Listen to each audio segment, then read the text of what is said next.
One of the joys of owning a wood, managing a wood, is that you can get your own firewood from it. And here I'm standing beside a stack of firewood that was cut actually 2 years ago from thinning the trees just to my side. The trees themselves are ash and oak. There are some sycamore, some wild cherry. But what I want to focus on just for a moment is this whole question of firewood itself. And here we can see this stack is about 1.2 meters high. The lengths of the logs that we can see are similarly about that kind of length. And when one is preparing firewood, the really crucial take-home message is to cut it and then to dry it for at least a year, so that the moisture content of the wood itself is low, so that when you've got it in your fire, you're not just driving off moisture and producing steam, but you're burning the wood and it's becoming nice and hot. But that's only sort of part one. You want to cut the trees, stack them for a year to help them to dry.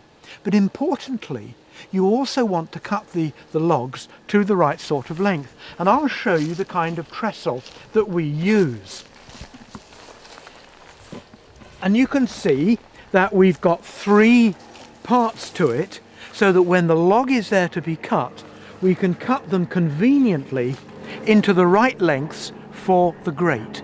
Typically, I guess in old money, about 8-10 inches. What is that? Something like 20-25 centimeters. And so very quickly with a saw, we can cut them to length.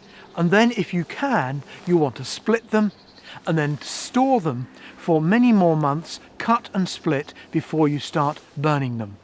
Then they will get really dry and give you an absolutely super fire. In my case, I have a wood burning stove, and this provides all the wood that we need to keep the lounge warm, the dining room warm at home. And so we are saving oil, saving gas, saving coal, all the things we need to do in these days where we're so worried about climate change. Firewood is a real plus because it's sustainable, it's renewable, and by warming your home in that way, necessarily you're not using such things like gas and coal, which of course are not sustainable. We're always asked the question, of course, what woods are good for firewood? They must be dry, must be well seasoned. That's true of all types of timber. But ash, famously, is the one wood that you can burn almost straight from the tree because it's naturally dry. But most hardwoods make good firewoods, whereas most conifers are rather poor. They're less dense, but all their resin means that they spit, and particularly if you've got an open fire, lots of sparks will come out, so perhaps they're not quite so good. Very light timbers like poplar and willow, again burn quickly, not producing so much heat. So yes, there are some woods, the denser ones, things like beech and sycamore and ash and so on, and oak are all good to burn.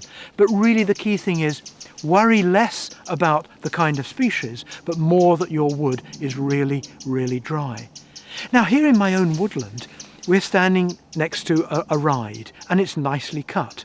And not only do I use this wood for my own fire, my wood-burning stove, but also my neighbour, in exchange for trimming these rides for me, he actually has a load of firewood every year. So he has his firewood from the wood, I get some rides that are nicely trimmed back once a year too. So it's a nice quid quo pro. It's always good, as we know, to keep in good terms with our neighbours.